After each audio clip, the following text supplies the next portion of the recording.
अस्सलाम वालेकुम रहमतुल्लाहि व बरकातहू। जनाब आज 2023 की कुर्बानी वाले माशाल्लाह बकरे लेंदे ने माशाल्लाह चंगे हाइट खादे वेची ने और डबल हड्डी माशाल्लाह पठोरे पे और पलाई वाले पठोरे ने और खस्सी पठोरे पे।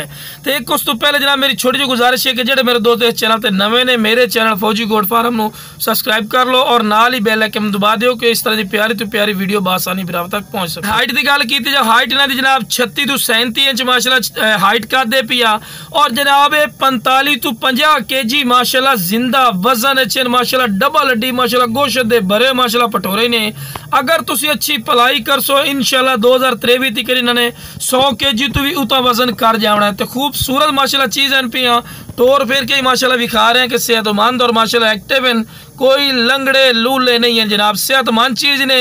अगर ये नाल दा बिरा तुसी मंडी चलो जाओ गारंटी शुदा तो 65-70 हज़ार रुपए तो घट नहीं मिलना पठोरा, लेकिन बिरा अपना बिल्कुल जैस और मकूल राइट ने जनाब। जिस भाई नु चाहते इंशाल्लाह रेट भी दसांगे वीडियो ना रहा तो ला बिरा हुसन और खूबसूरती भी चेक करो।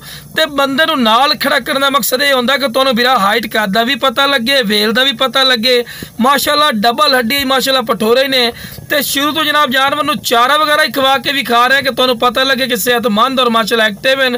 और तोता फेस च माशाल्लाह खूबसूरती भी चेक कर सकते हैं, चंगी खूबसूरत माशाल्लाह पशम में बिरा वेल नहीं होंदी माशाल्लाह जितनी इस बकरे की वेल ने। खूबसूरत चीज़ ने और डबल हड्डी माशाल्लाह पठोरा ही ने। अगर ये नाल दा बिरा तुसी मंडी चले जाओ कम अज कम मैं बार बार वो गल कर रहा 55-60 हज़ार रुपए तो घट एक पठोरा नहीं मिलना। लेकिन बिरा जिस भाई नु चाहे दोनों पठोरे जनाब 72 हज़ार रुपया डिमांड करते पे तो 72 हज़ार ही कोई फिक्स नहीं ने। फिर भी प्यार मोहब्बत कालिस है तो जनाब तू फायदा चको बिल्कुल मकूल।